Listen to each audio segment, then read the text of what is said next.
સમાચાર સાબરકાંઠાથી મળી રહ્યા છે। વડાલીમાં રાજપૂત સમાજ દ્વારા પરસોત્તમ રૂપાલાનો વિરોધ થઈ રહ્યો છે।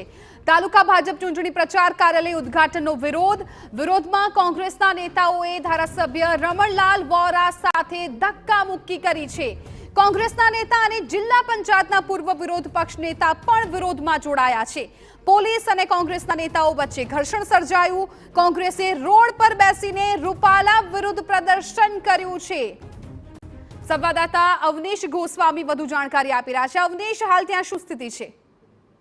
હાલ તો મામલો જે છે તેને થાળે પાડવામાં આવ્યો છે, પરંતુ સ્થાનિક ક્ષત્રિય આગેવાનો જે છે તેઓના દ્વારા આ વિરોધ પ્રદર્શન કરવામાં આવ્યું હતું। તેમની સાથે કોંગ્રેસના પણ કેટલાક આગેવાન પણ જોવા મળ્યા હતા અને જ્યારે આ ક્ષત્રિય આગેવાનો વિરોધ કરવા માટે ભાજપ કાર્યાલય તરફ આગળ વધી રહ્યા હતા, જે ચૂંટણી પ્રચાર કાર્યાલય ખોલવામાં આવી રહ્યું હતું, તે દરમિયાન રમણલાલ વોરા પણ આક્રમક મૂડમાં આવી ગયા હતા અને બંને વચ્ચે ઘર્ષણ સર્જાયું હતું। આ દ્રશ્યોમાં જોઈ શકાય છે કે જે પ્રકારે એક આક્રમકતા અને ઘર્ષણ સર્જાયું તે પ્રકારના દ્રશ્યો જોવા મળી રહ્યા છે। બાદમાં આ જે આગેવાનો હતા તેઓએ અંબાજી સ્ટેટ હાઈવે જે છે તેને રોકવા માટે પ્રયાસ કર્યો હતો। તેઓ રોડ ઉપર બેસીને ચક્કાજામ કરવાનો પ્રયત્ન કર્યો હતો, પરંતુ પોલીસે આ તમામ આગેવાનોને એક સાઈડ લઈ જઈને તેઓને ડિટેન કરવાનો પ્રયત્ન કર્યો હતો અને મામલો થાળે પાડવા માટેનો પ્રયાસ કરવામાં આવ્યો હતો।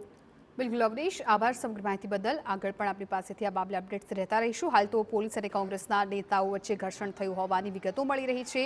વડાલીમાં રાજપૂત સમાજ દ્વારા રૂપાલાનો વિરોધ છે કરવામાં આવ્યો છે। વિરોધમાં એમએલએ રમણલાલ વોરા સાથે ધક્કામુક્કીનો આ બનાવ બન્યો છે। પોલીસ તાત્કાલિક ઘટના સ્થળ પર પહોંચી ગઈ હતી, મામલો થાળે પાડ્યો છે। રોડ પર બેસીને કોંગ્રેસ નેતાઓએ વિરોધ નોંધાવ્યો છે। એક તરફ સમગ્ર રાજ્યમાં રૂપાલાના નિવેદનને લઈને આગ ભભૂકી ઉઠી છે। ક્ષત્રિય સમાજની એક જ માંગ છે કે રૂપાલાની ટિકિટ રદ કરાય।